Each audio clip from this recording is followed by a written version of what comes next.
The cake looks so beautiful. Allahumma barik. I cannot wait to show you guys how I made this.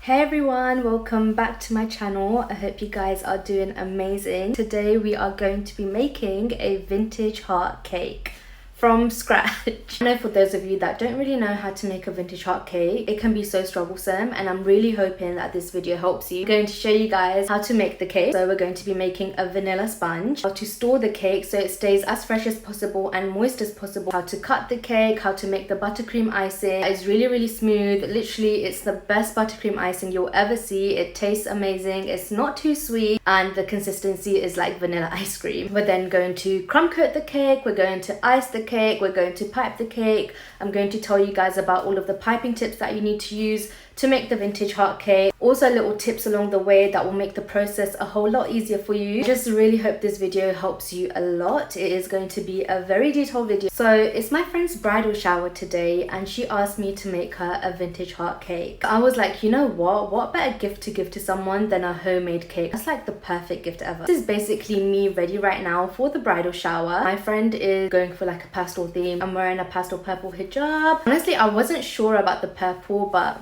I hope it looks good. My friend told me that I have to bring the cake. I'll show you guys how to store it in your car as well if you ever want to move the cake around. I really hope you guys liked the video. Please make sure you subscribe, like this video, comment your thoughts, and definitely let me know what you guys would like to see next. Really hoping this video will help you. I think it will be amazing for beginners. I wish I had this video if I was a beginner and I was learning how to make cakes. Okay, so let's get straight into the recipe. So these are the heart pans I like to use. I will link them for you in the description box below. I got them from Amazon. For our amazing vanilla soft cake sponge, you want to take a block of unsalted butter at room temperature. I usually chop these up into small cubes to make it more manageable.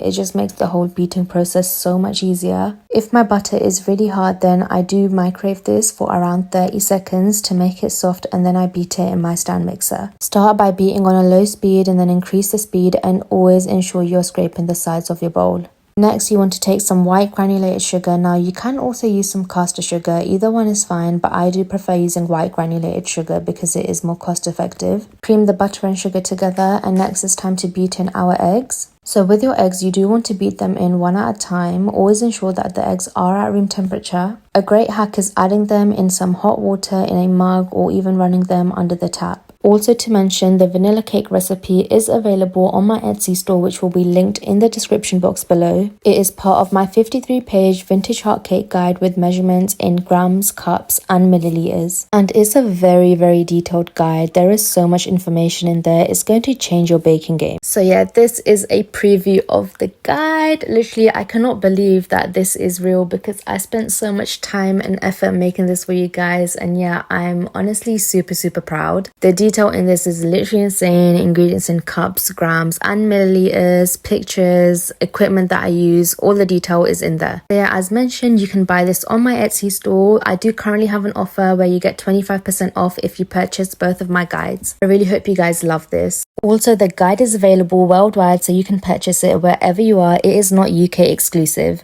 Once the eggs are beat, add in the vanilla and then start preparing the buttermilk. You can buy your own buttermilk, but this can be so expensive, so I like to make my own at home. Warm the milk in the microwave for around 30 seconds and add it to your stand mixer, followed by some vegetable oil. Again, I have to say this on video, please do not use any type of oil, only vegetable oil is very important. No olive oil, no coconut oil, that's a big no. And again, always scrape the sides of your bowl after each step, very important again. Next, we're going to sift in the dry ingredients. So we have plain flour, baking soda, baking powder and salt. I actually don't like to use self-raising flour. My cakes never come out nice whenever I use it, so I do prefer using plain flour, and that's something I definitely recommend. Mix on a low speed and make sure you do not overmix. This will result in a tough sponge. Now it's time to prepare the pans. I always add some vegetable oil, which will help to release the cake from the pan and also help it from not sticking. See why I love this recipe? Literally, it is the perfect amount that fills each cake pan perfectly. Bake the cakes in the oven and always ensure you are baking in the middle shelf. Insert a toothpick or fork in the middle to ensure it is definitely baked, and listen, the cakes are not burnt. It's actually just the metal in the cake pan that causes the outside to brown. Allow your cakes to completely cool, and now it's time to freeze the cakes. So I always like to bake the cake the night before I'm going to do the decoration. This helps the cake set, it saves so much time.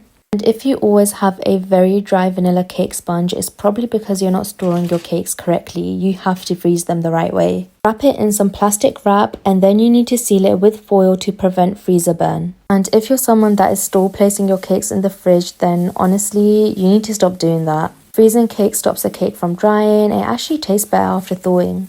Cakes are easier to stack in ice, it saves time, and it actually intensifies the flavors. But yeah, that's the whole cake process done, and the next morning we'll be making the buttercream. Okay, so it is the next morning now. The first thing I like to do is I like to take my cakes out of the freezer for around 20 minutes. In the meantime, I'm going to start on making my buttercream. This is our amazing, not too sweet, exactly like soft serve vanilla ice cream buttercream. Ensure your butter is at room temperature. I'm using unsalted butter. Because it is a large portion, I like to beat my butter in 2 parts. We will be beating the butter for a total of 10 minutes, and in the end your butter should be no longer yellow and should be perfectly whipped. And that is the secret to why amazing buttercream. You just have to whip the butter for a really long time. Next, we're going to be adding in the icing sugar. So with the icing sugar, you usually want to sift this before adding it in to remove any lumps. But because I'm opening a new packet, I don't need to do this. And for this exact recipe, you need a whole box of icing sugar, so it works out great. Always mix in the icing sugar on a very low speed. Now put the stand mixer to the side and let the buttercream mix on speed 1 or 2 for around 20 minutes. This is the secret that will give us soft serve ice cream. In the meantime, I start to work on my cake layer. So what I usually do is I put on a non-slip mat, parchment paper, and I start to cut off the dome. Now luckily for these hot pans, there isn't a lot that you have to cut off. Because they are quite wide, you only need to cut off a little bit of the top to even out the layer. And of course, make sure you're not taking off too much. I just do this so the layer is flat. And don't worry about the cake being brown from the outside, because that is just what happens when you put cakes in a metal tin. And of course, for any scraps, you can just give that to your family. My family loves cake scraps so much. So yeah, it's been around 20 minutes now. My cake layers are ready, and as you can see, the buttercream is so smooth and amazing, like soft serve ice cream. And one compliment I always get about my buttercream is that everyone loves how it's not too sweet and it tastes just right. Now moving on to the next step. For filling in the cake, I like to add some buttercream to a piping bag. It just makes the process so much easier for me and ensures that I am getting an even amount of buttercream within each layer. I always add a non-slip mat to my cake turner to avoid the cake board from slipping off. This is a 12-inch cake board. I do also add a dollop of buttercream and then stick the cake on. For the filling, I'm using some raspberry jam which I spread on top of the cake to lock in the moisture, and then do a border of buttercream. And then spread that all around the cake using an offset spatula, and this is what I mean, using a piping bag just gives you an even layer of buttercream. Continue to repeat the steps for the second layer. I honestly love raspberry jam for the filling. It's such a game changer. I'm such a raspberry jam girly and not a strawberry jam girly at all.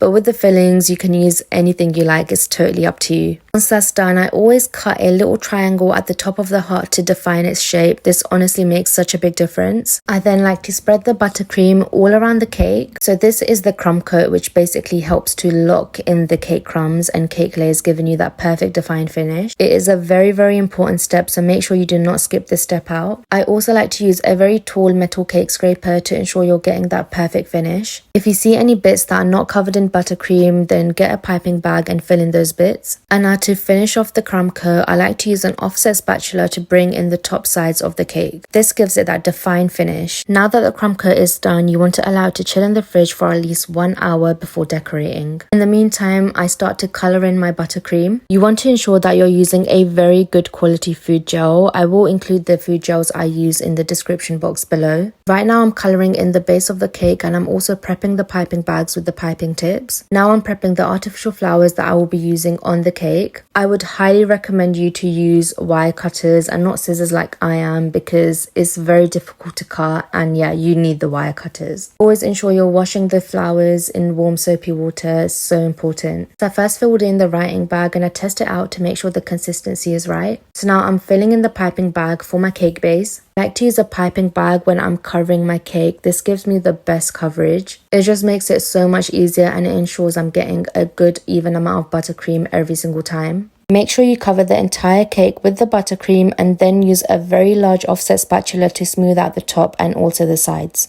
Smooth and spread it all around the cake until it is even, and then use a metal scraper to smooth out the sides even further. You don't want to apply too much pressure so that you scrape off the buttercream. Use a very light, steady hand to smooth out the sides. And for any bits that are still showing, I always use a piping bag to fill in the gaps.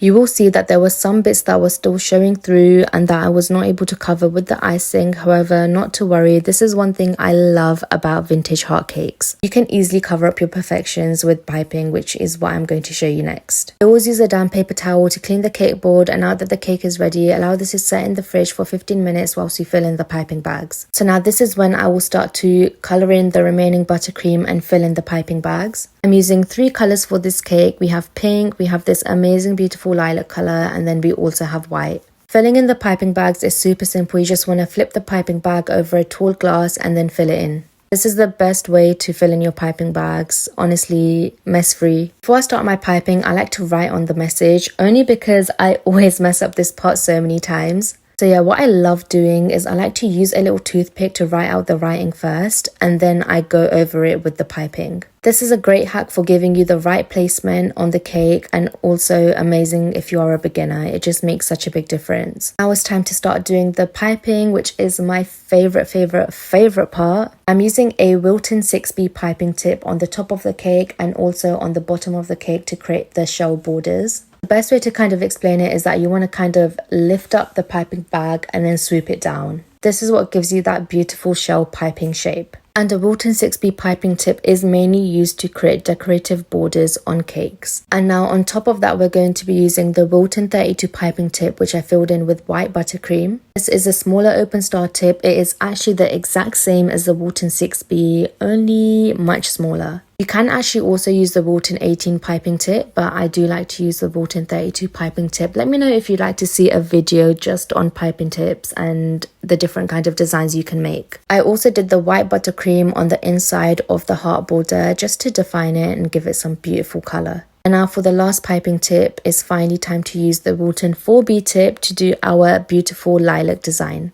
And for my final kind of piping, I will freestyle it to just cover up any imperfections and kind of go with the flow. So yeah, I did this just below the pink buttercream border, and I also did mini rosettes all around the cake. And now finally, to finish off the cake, my favorite part, which brings the whole cake together, is to add on the artificial flowers. Again, this was for a bridal shower, so I just thought this would be the best way to give it a beautiful floral theme. And that is basically the cake ready.